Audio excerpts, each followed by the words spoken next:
that showed the tremendous mastery of this teacher on all these Mahayana texts. Mahayana means a great vehicle. There is another school, Vajrayana, that also respects this book greatly. So all the doctrines of this Mahayana were very beautifully composed in this, condensed and composed.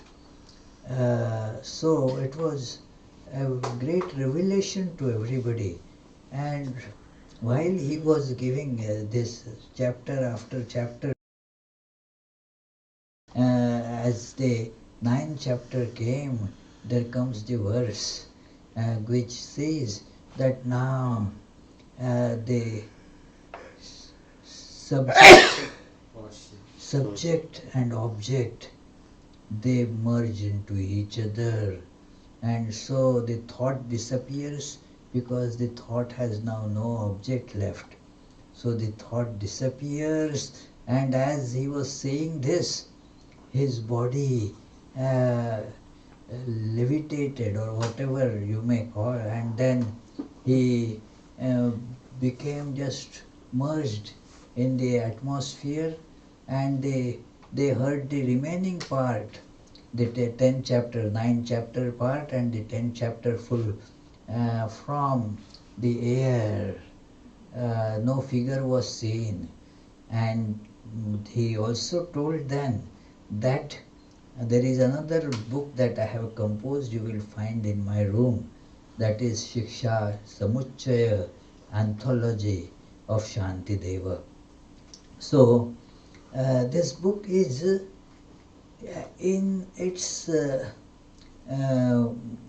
presentation very easy, simple Sanskrit, doesn't require much scholarship. He does not assume that there will be some learning beforehand by the students, but he expects a mentality, a particular orientation of the mind, and that is called the Bodhichitta. What it means is, last time we saw, it comes from the root Budh in Sanskrit, which means to be aware. And so the word Buddha is the one who is really aware of the truth. Are we not aware? We are aware of that which is not real. We are aware of the waves. We have in our mind the very strong identification with the wave that actually has no real existence.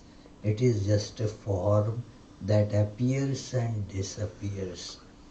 We are not aware of the ocean, the truth, the reality that transcends all forms and goes beyond birth and death, the all kinds of duality and the what is called dual throng by Vivekananda.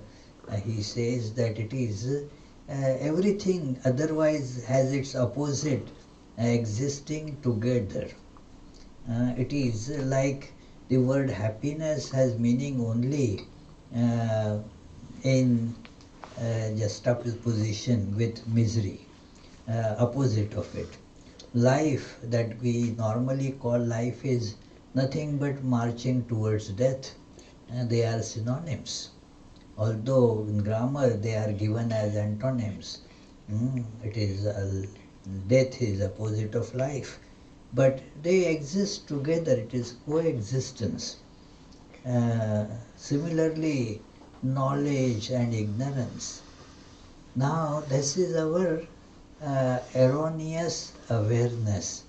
This is not even worthy of being called knowledge or woken up state. It is full of all confusion. We are so confused as to what is to be done, with this life. What is the purpose? And how should one go about it? What do I do with these infinitely many drags that are pulling my life in all different directions? Uh, and they are contradictory. One kind of contradicts seemingly the other. Should I do this or do that? It is very difficult. It becomes a big bundle of contradictions. So that is why our lives are full of so much tension. Obviously, isn't it? If suppose our Charlie is being pulled, somebody is holding his left arm and pulling it in one direction. Somebody else is holding his hand, pulling in the other direction. Then there will be tension even if there are just two pulls. Now imagine hundreds of such pulls.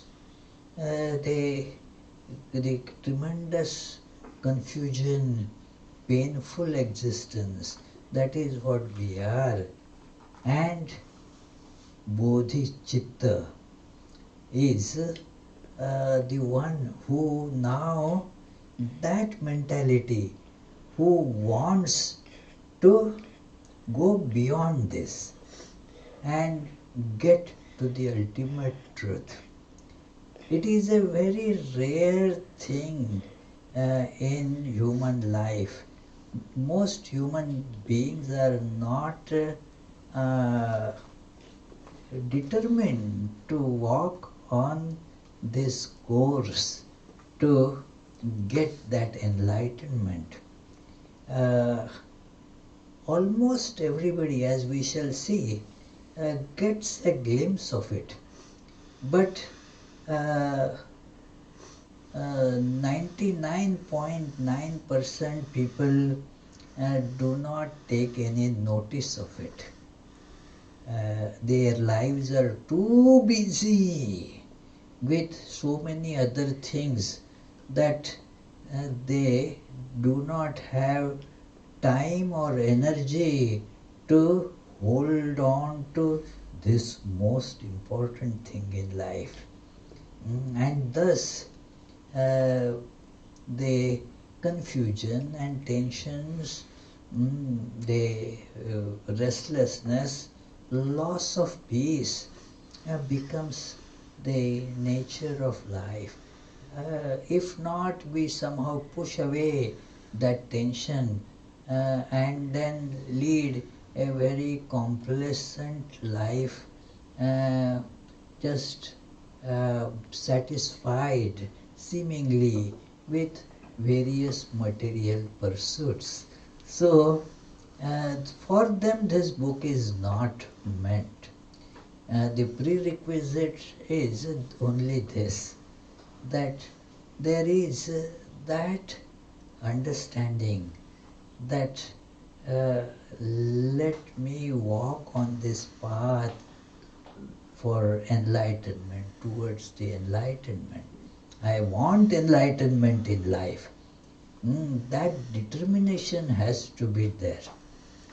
It could be a feeble determination which can be strengthened. But there should be this idea, this strong idea, I must get enlightened in life. That is how one starts then moving on the path of Buddha, the enlightened one.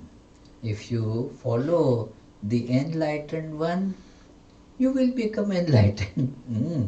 Very simple, straightforward thing, There is nothing very complicated in this.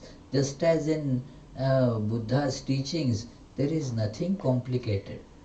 You see that in all these great teachers teachings, they do not take pride in making things more and more complicated. They make things very simple because truth is simple.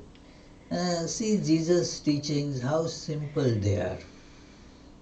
It is Sri Ramakrishna's teachings, just simplicity incarnate, nothing that you see requires the knowledge of rocket science and all. Very simple something. This is also very, very simple. And this begins that it is began with the salutations. In this English translation it is mentioned, homage to the enlightened Buddha and Bodhisattvas. And with that, the first stanza of the first chapter is titled that as an explanation of the benefits of Bodhichitta, benefits of having this kind of mentality, mental attitude that I want to realize this ultimate truth. Now, what are the benefits of having this kind of determination? That is, this is the first chapter about. Because we want to know what will be the use of this. So it is told that why it should be done. So it begins with this, he begins with this prostrations, salutations, the devotions offered to all the Buddhas. I prostrate to the enlightened Buddhas endowed with the truth body, and to the Bodhisattvas and all other objects of prostration. I will explain briefly, in accordance with the scriptures, how to engage in the condensed practices of the Bodhisattva. These prostrations are very important for getting this wisdom. This is a practice in all scriptural studies meant for enlightenment. In academic studies of, say, such books, they don't care about it. That is just, it is because there the goal is not enlightenment, but of getting PhD or getting a book published, getting recognition.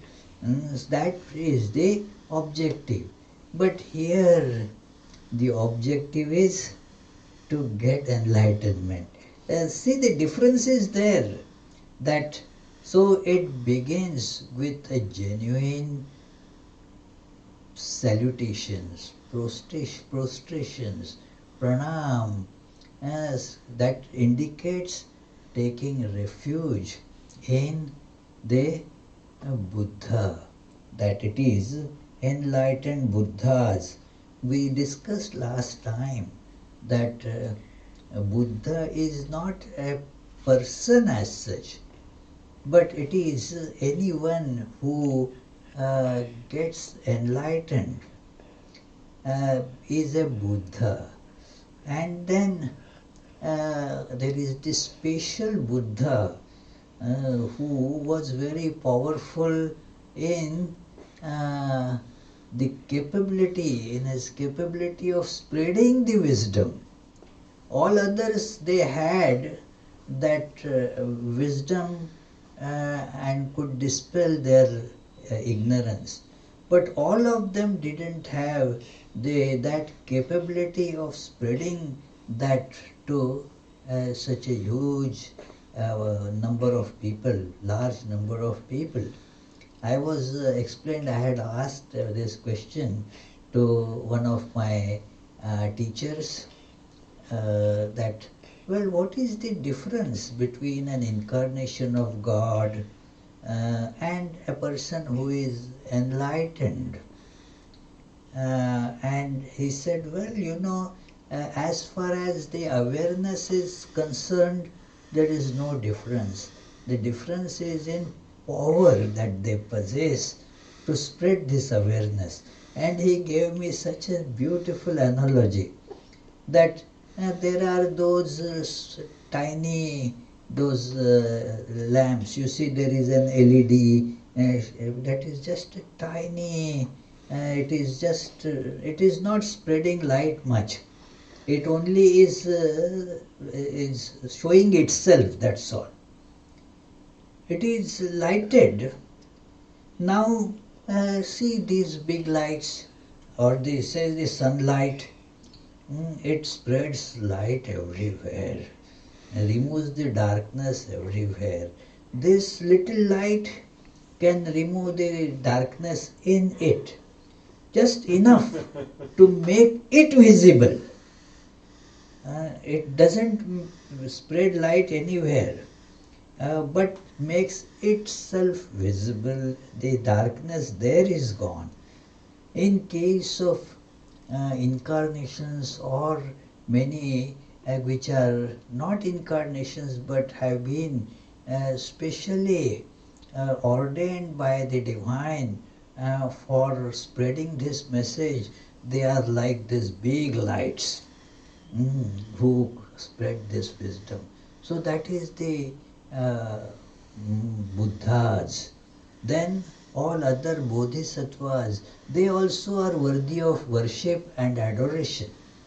Let us remember it, I remember here that in the beginning of his wonderful commentary on Kathopanishad, Shankaracharya salutes both the teacher and the student of this Upanishad.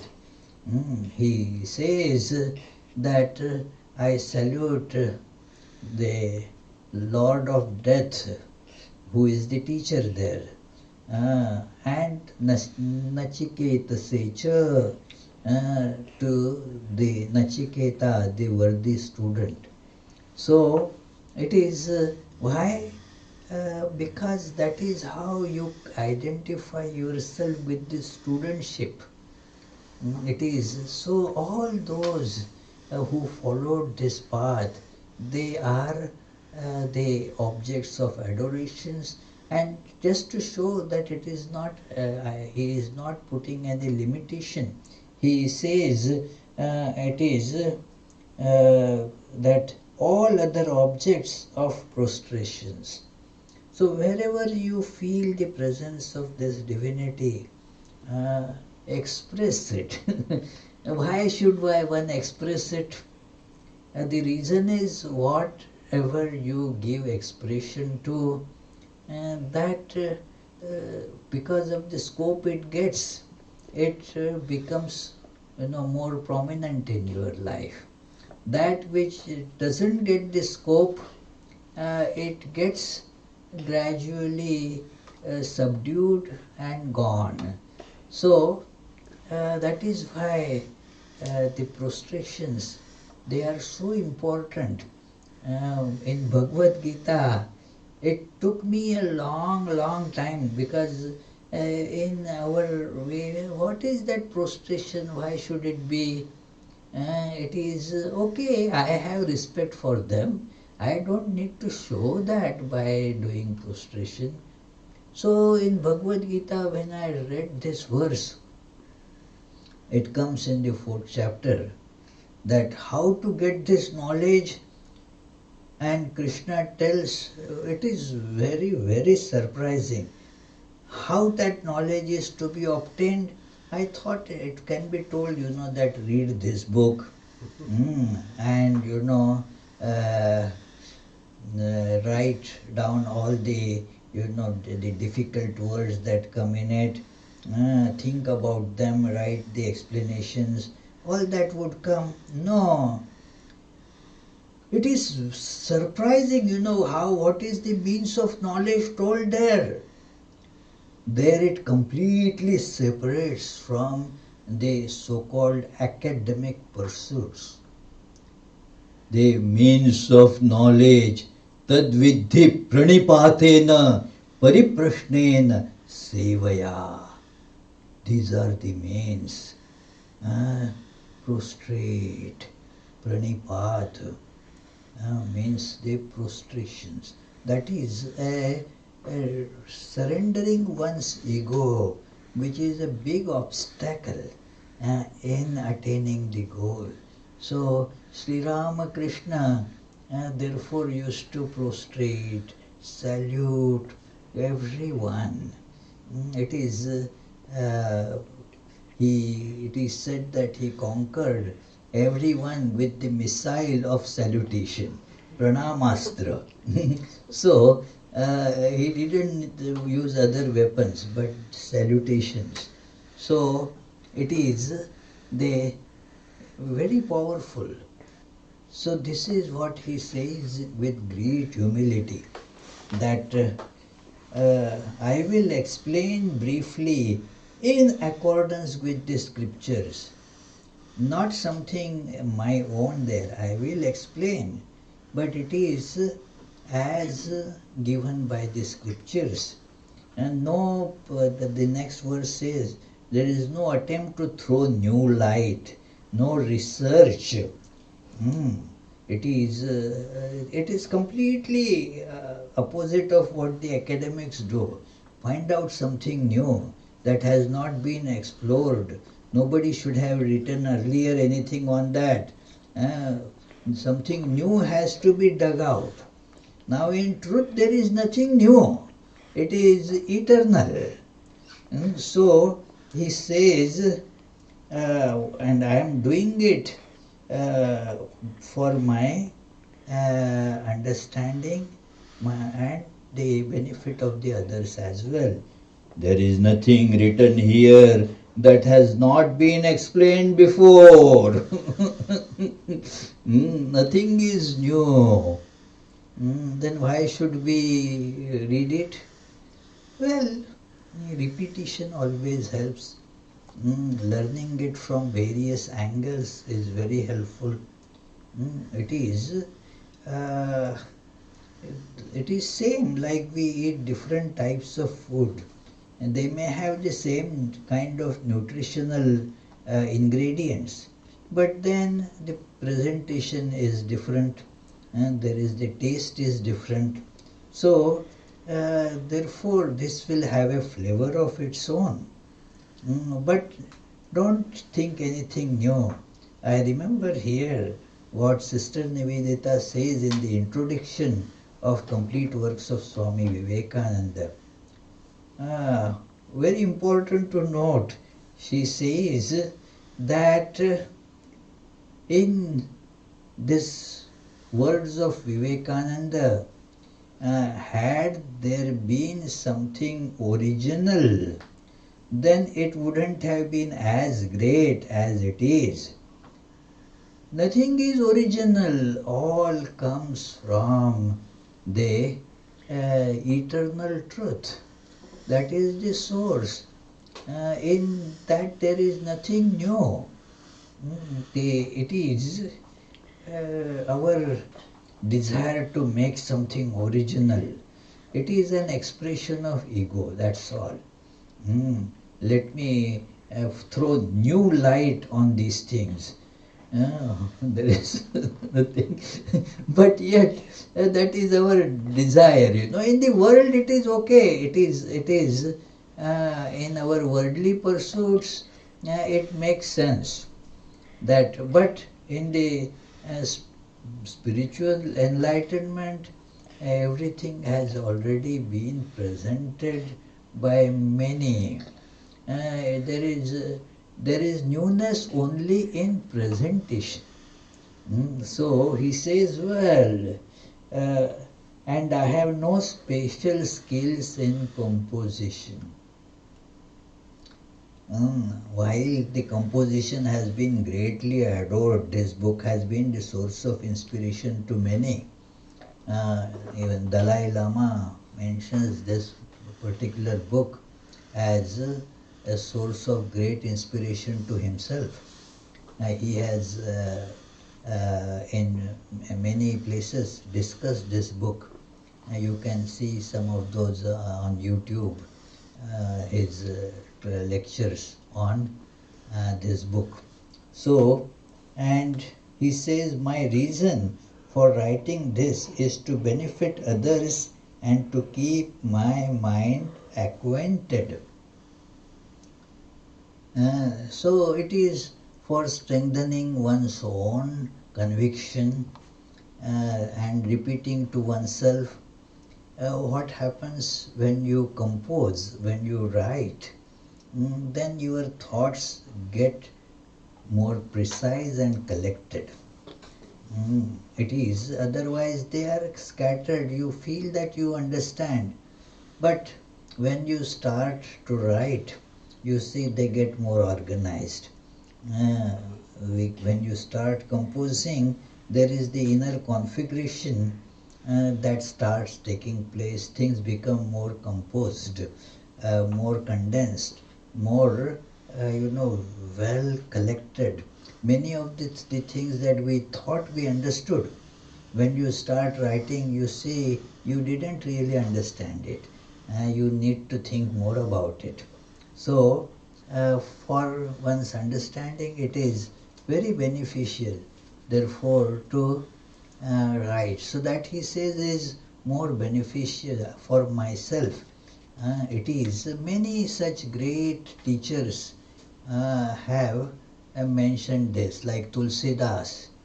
He says that this whole Ramayana has been composed Swanta Sukhaya, this for my own happiness of uh, you know repeating the life of Rama.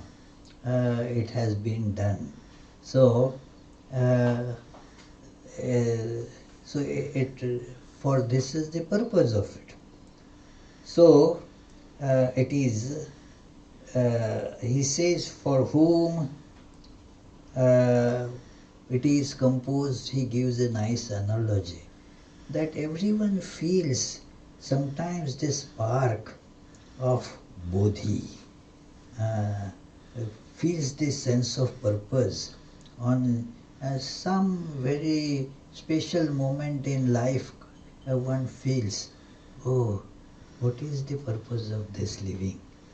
But it doesn't last for many. So he gives that the lightning, in the skies, you get the lightning, and then, oh, for a moment, uh, the sky is illumined, but it is gone.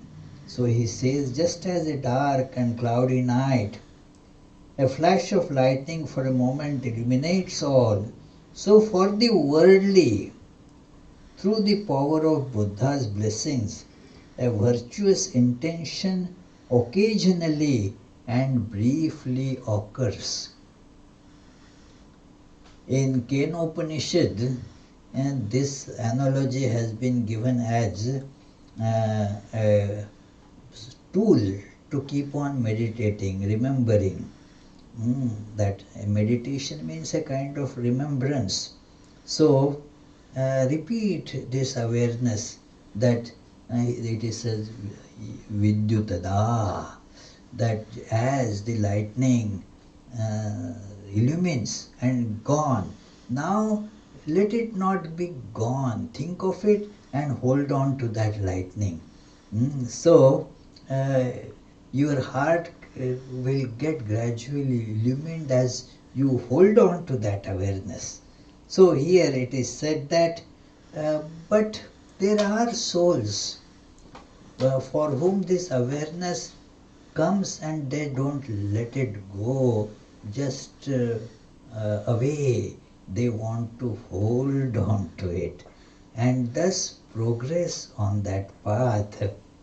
Thus, a virtue that thus while our virtues are mostly weak and our non-virtues are extremely strong and fearsome, other than bodhicitta, a compassionate mind wishing for enlightenment, what virtue can overcome the heaviest evils? So this is how one can overcome that bodhicitta, holding on to that spark of illumination. That spark of illumination, that is the sign of Bodhichitta. Everybody feels that sense of infinity sometimes. There is an awakening. Oh, this is really the life. Going towards this to illumine oneself. Now hold on to this. That alone will make our virtues grow. And the vices get away. Vices here does not mean that some socially bad qualities or bad manners. That is not what is meant here. Vices means the life that is based on impermanent things. The life that is surrounded or surrounding, holding on to the impermanent things, like the changing body, the further changing connections of the changing body, that this body itself is impermanent. Then with that body you form further impermanent connections, that this is my spouse, and this is my father, this is my mother, all others, bubble forming connections with other bubbles. Both are all temporary. That is, and then getting more and more tense and perturbed all the time. And I have no time because, well, I was engaged with another bubble. So we forget this sense of truth. It is very important to remain rooted in the impermanence of forms and permanence of the truth. So that is, we get that spark, but holding on to that spark will make us gradually overcome our attachments and the life that we lead otherwise, running after the impermanent things and thus getting exhausted. Running after the non-existent things makes us exhausted.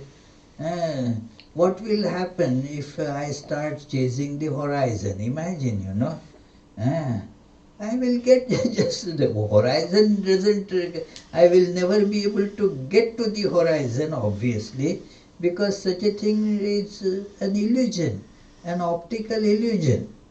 There is nothing actually like a horizon. How can I reach horizon? So I will just get tired. This is how people in the world get exhausted, tired, because the goals are just illusory goals, chasing the horizon.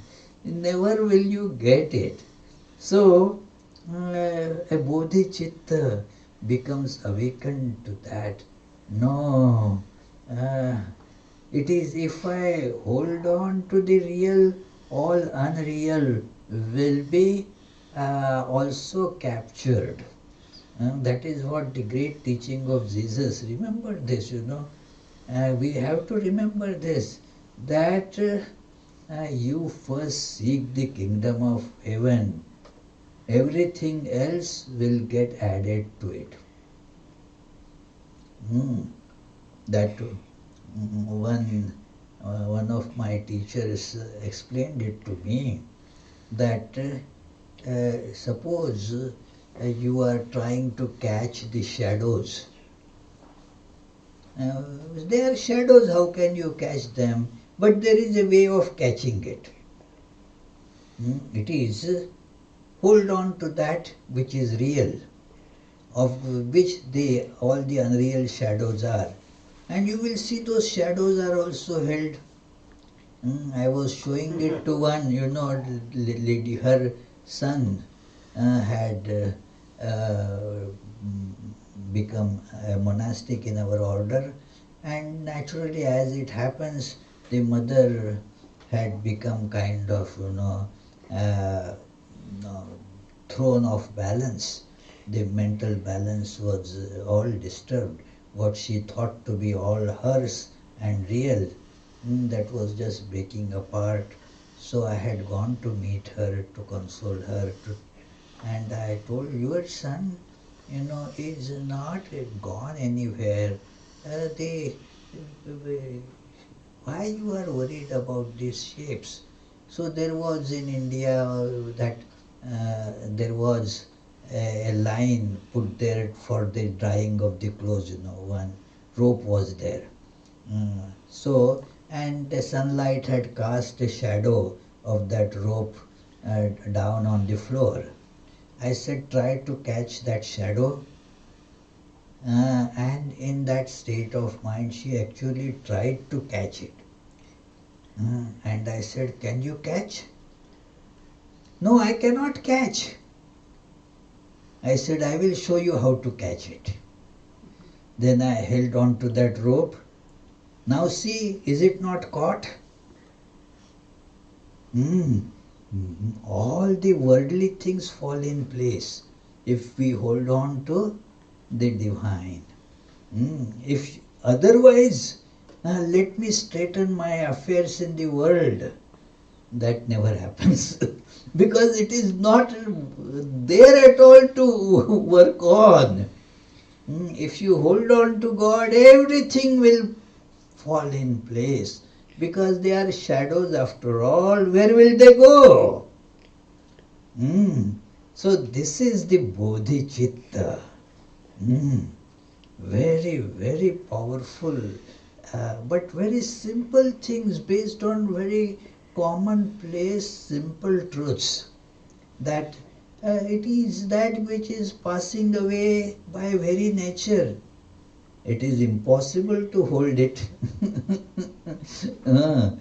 And so, isn't it impractical foolishness to try to hold it? It is that. But if we go to hold that which really is, one will be able to hold it, and then that which is unreal will also get held on to automatically. It is, if our Punita sees that on her hair is a bit disheveled, not actually, it is fine, but suppose you stand in front of the mirror and see that, oh, I need to put some comb or brush there, and she takes the brush and starts doing it, moving it on the mirror. Will it ever get straightened? The way to do it is they put it on the actual head. And then in the mirror also it gets all right. So the world as such can never be fixed. The problems of the world, if you go to worldly things, you may think they will get fixed. They never. Because it is going to unreal things. But hold on to God and everything will fall in place. That is the Bodhichitta. They understand what is the primary goal, what is the important thing in life. That is the wisdom, what to decide, to understand what is important and what is not important. What should be given priorities. It is so it is said that there is something like that. Thus, while, let us go. The able ones, the Buddhas who have considered this for many eons, have all seen Bodhichitta to be the most beneficial, because through it countless masses of living beings can easily attain the supreme bliss of enlightenment. all that needs is this determination. That is bodhicitta. I want to realize this truth. I want to live a life centered on this, that which is, rather than that which is just an appearance. Nobody is here that young, that childish, to see that the world is impermanent. Everybody can see easily. Nobody is everybody, I would say, has enough experience to see how things come and they go. Everything rises like wave and falls again. There is no permanence in that. And so don't get involved in it, don't get attached to it. So this is a simple thing, and this is bodhicitta. Tell me what, Charlie, what do you think?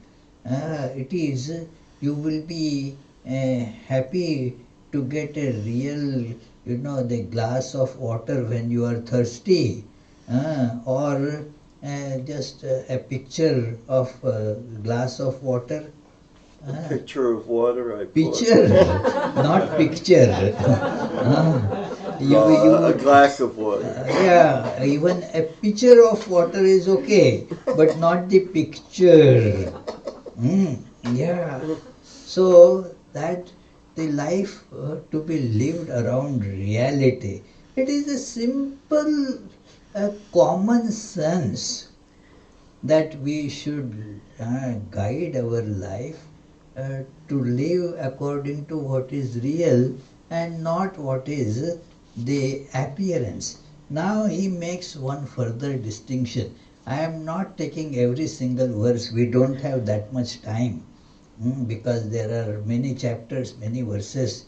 So I am skipping some, but I am giving the gist of all that. So in brief, you should know that bodhicitta has two types. The conviction, that many get a sort of understanding that yes, we have read, and we know Sri Ramakrishna used to tell it, and we understand that God alone is real. That is the goal of life, we understand. But that understanding is only limited in a static belief. It is just stationary static belief. It doesn't become dynamic to change the course of living. That yes. Sri Ramakrishna used to give the analogy that suppose a thief gets the information that in the next door they have a big quantity of gold worth millions of dollars. Now that if it is a genuine thief, if our Vailuko learns it, being not a thief, you are not a thief, isn't it? So so he will not bother about it. Okay, there are millions of dollars of gold, what do I care? So even with that information there, he will not get stirred. But if it is a genuine thief, a genuine this burglar will not rest quiet till that gold is acquired. So there are two types. This is what Sri Ramakrishna gave this analogy, that there are those who know, yes, that there is God. Oh yes, we have read about it. I know it is. There is no dynamism to realize it. There are some, they say, is that the bodhicitta, the two types, the mind that observes enlightenment and aspires, and the mind that observes enlightenment and engages. observes only, and without getting engaged in the effort to do that. Just as the distinction between wishing to go and actually going is understood, so respectively the wise should understand the difference between these two bodhicittas. Yeah, oh yes. Yeah. I had been thinking about that, but no movement actually happens. It is, but the Bodhichitta, somebody was asking me that, well, I understand that one should realize God. What is the special thing about getting initiated? So I told you, think about it, that uh, I should be going somewhere, say, to go and see the lion safari in Africa. But then you keep on, yeah, I had that thought I should go sometimes. But when you buy the tickets, you take some vacation out of your job, buy a ticket, and start working on it, then you are making that desire dynamic in your life. So initiation is like that. Now that thing has become dynamic in your life. Now you actually started proceeding towards it. So this is a difference. Uh, for whosoever takes up the engaging mind of the Bodhichitta with the intention never to turn back, that is one more step, never to turn back. It is, one has to keep on going ahead. This is called the that uh, understanding of that perseverance. The perseverance is important because this is a journey. You cannot just say, okay, go for a little while and then come back or drop the journey. No, persevere. It is a long journey. So have this strong determination. So it is then with the intention never to turn back from completely liberating the infinite living being throughout all realms. It will liberate everybody. Till everybody is liberated, you will not turn back. And this is a kind of difficult statement to understand, and there is a lot of discussion on this point, that if somebody performs spiritual practices, then will everybody get realized? Yes and no. Because this whole universe just disappears. It is when you are, say, dreaming, this analogy will explain. It is, suppose Yona is asleep and seeing a dream, that it is she has won a lottery and she is now going to get $10 million. So in the dream, it is, she feels very happy, and then when she wakes up, and not only she that the $1 million, she knows that there was no $1 million, but the lottery process in the dream, that also is gone. Not that that lottery remains, and it is also gone. Everything in the dream just disappears. So everybody, and that I see now, what is it? It is in this dream that I call waking state. It is also dream. It is an ignorance. So when one wakes up, everyone that is in that dream, They don't have any existence apart from my perception of them. That also is gone. It is, that is how everyone gets enlightened. There is you are one with all. That awakening comes. So it is like that. From that time forth for him there will arise, even if he is asleep or apparently unconcerned, vast and powerful merit equal to space that flows without interruption. And that is what is mentioned here. So we shall continue the discussion next Tuesday. But this is how the description of this Bodhichitta is given. A very important something.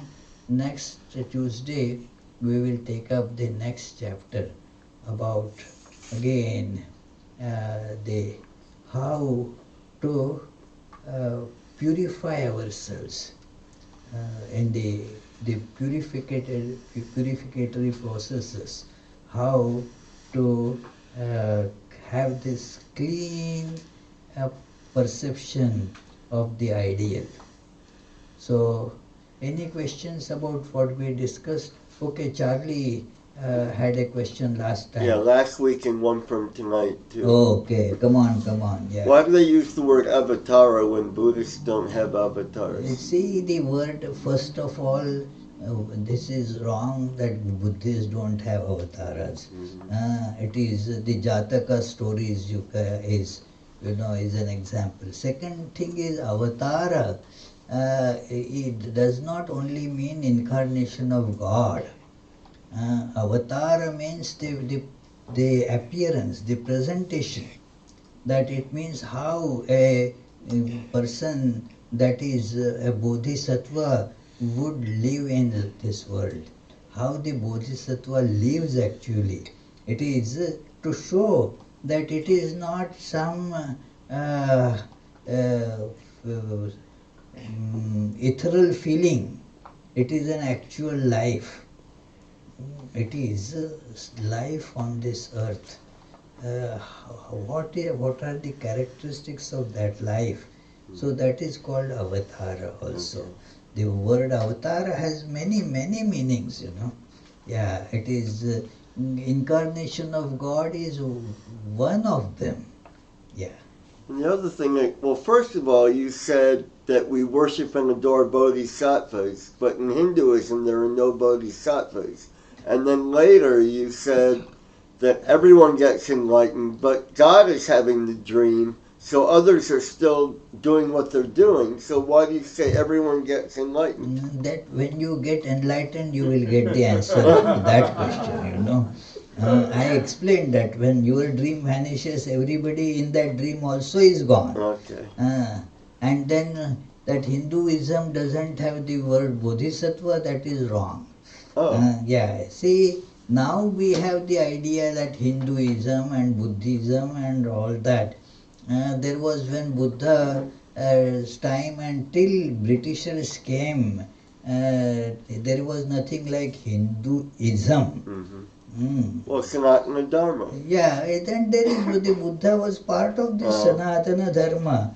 The word Bodhisattva, it is not something that is just the word, the Buddha, the word is Sanskrit word.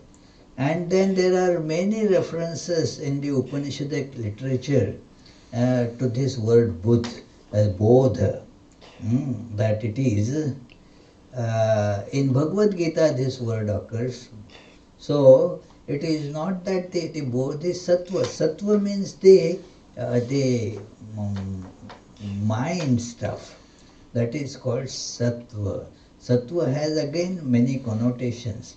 But it is this Sattva in this context means the mind. So it is, it doesn't mean here the Sattva Guna, not as a particular quality that Sattva, Rajas, Tamas. That is not what is meant here by the word Sattva. So Bodhisattva is very easily understandable word. There is nothing like that. This word doesn't come in into Islam. That is not true. Yeah. Yes, while Yuko, you had some question. Yeah, I know a lot of the Buddhists take the Bodhisattva vow where they keep coming back until everyone's enlightened. But then if they reach enlightenment and everyone's enlightened, then doesn't that cancel out their vow to keep coming back? Well, that is, see, there is a special manifestation that in spite of being illumined, still sees that there are many who require help. So they again and again come. There are many others who achieve some, that also is called Bodhisattva. They achieve some level of enlightenment, but before getting the final enlightenment, the body has fallen off. So, in the Buddha's Jataka stories, you read many such, that at that time the Bodhisattva encountered this problem, and thus, but it gave some education. So next time when he came, he was much better off.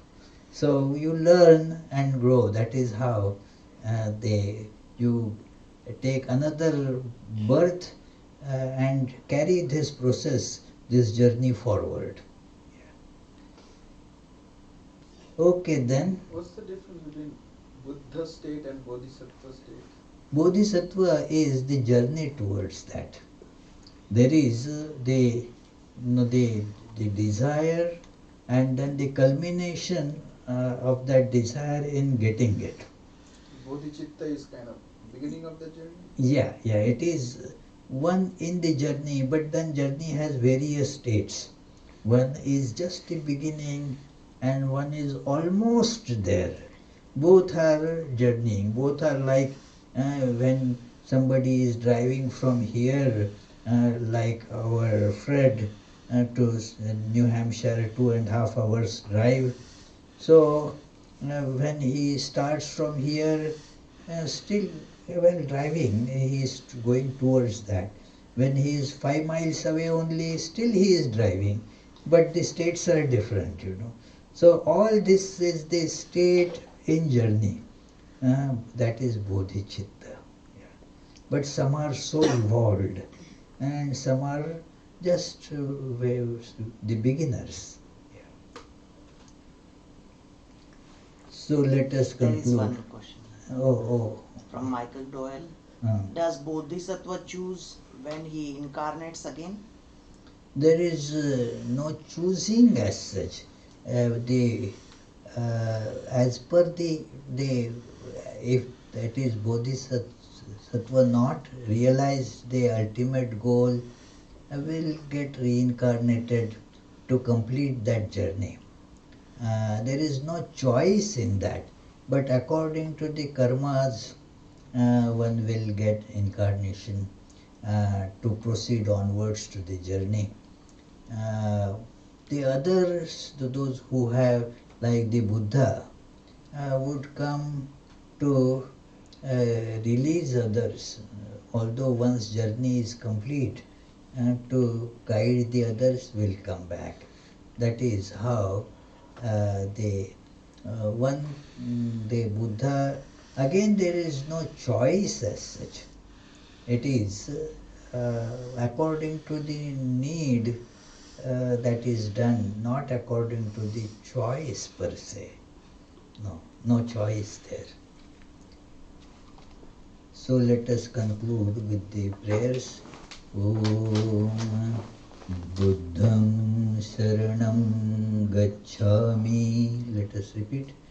Om Sharanam Gacchami. Dhammam Sharanam Gacchami. Dhammam Sharanam Gacchami. Sangham Sharanam Gacchami. Sangham Sharanam Gacchami. Om Shanti Shanti, Shanti. Shanti, Shanti, Shanti.